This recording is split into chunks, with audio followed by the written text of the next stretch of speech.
So what's up mga keepers? Yan. Papakain tayo ngayon ng gel food yun, oh. Tingnan nyo naman yung texture. Kahit palu-paluin mo yan, hindi talaga na sira. Ganyan yung texture na maganda. Papakain sa isda natin. Max Growth mga boss, ang gamit pala natin. Yung mga hindi nakakaalam kung anong brand ng gamit natin. Max Growth yun, oh. Mabisang pakain yan. Sakto hindi pa tayo nagpapakain ngayon. Dito muna tayo sa mga aquarium natin para makita nyo kung gaano sila ka sisiba kumain yan, no? Di ba? Puntahan agad kasi gutom na yan. Kahapon kasi pinakain natin ay BBS na decapsulated, kaya gutom na gutom yan. Ano, may mga poop na naman, aalisin natin yan mamaya pa tapos sila kumain kasi dudumi na naman yan kapag hindi nyo inalis yan, oh. Diba? Sobrang mabisang pakain natin sa mga muli natin. Ito lang yung ay no, yun, oh. Kaya ang gaganda ng katawan. Dito syempre last na aquarium yung sa taas natin. Diyan nakalagay. May isang IBBM dyan, oh. Yan, oh. Diba, po trip sila ngayon. Kaya dito naman tayo sa ating mga reptab para lumaki agad yung mga jubi natin. Yan, oh. Diba, sinasalubong agad. Sobrang solid, oh, texture. Ang gamit pala natin mga boss yung pudding ng gel food na Max Growth. Yan, oh. Tingnan nyo na lang kung gaano kabisang pakain to. Magagamit nyo talaga to mga boss. Lalo pang groom. Yan, goods na goods yan, oh. Ito mga male natin lumalaki na rin. Nakakasabay kahit wala tayong live foods mga boss. Yan, sobrang bilis magpalaki. Yan, di na natin ikakat kung paano tayo magpakain ng isda natin para nakikita nyo mga boss. Ano, aray ko brand out, pero walang problema sa ating mga mauli kasi hindi naman high maintenance yung isda natin. Kaya yung kinagandaan ng alaga natin ng mga mauli kasi kahit mag brand out yan, oh, wala mga aeration is nabubuhay sila. Kaysa mag goldfish kayo, heto na lang pampaalis ng stress nyo. Yan, oh. Diba?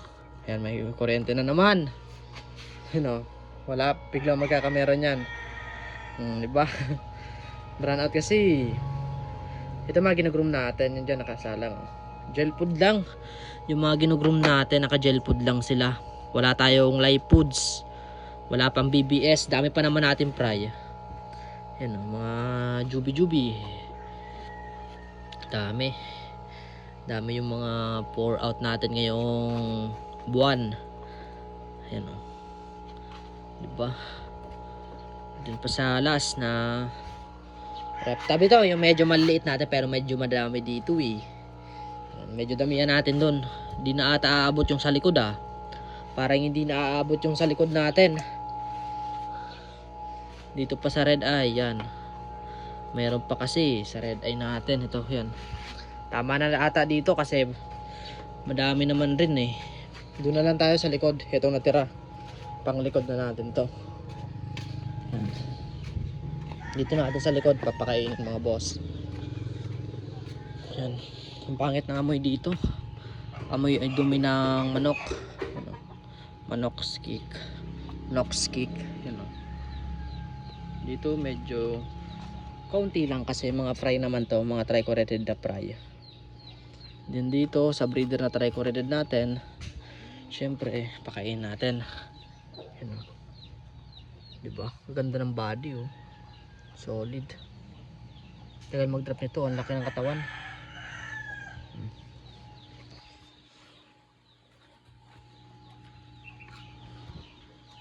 Flat gold natin. Mga flat gold. Food trip sila ngayon ng Max Growth pudding. Kung BKBM rin natin yan, oh. Diba? Sobrang solid ng pakain natin, oh. Sobrang mabisa, pinag-aagawan. High protein kasi itong gel food mga boss. Sobrang dami dinalagay na ingredients dito, kaya sobrang solid magpalaki ng isda natin. Hanggang dito na lang mga boss yung ating pagpakain sa isda natin. Then update ko na lang kayo kapag mga itong grow out natin medyo malalaki na.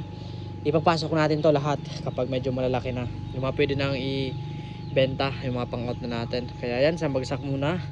Kamalmaning kung nakabot kayo sa video to, don't forget like and share, follow para updated kayo sa mga video. Thank you guys.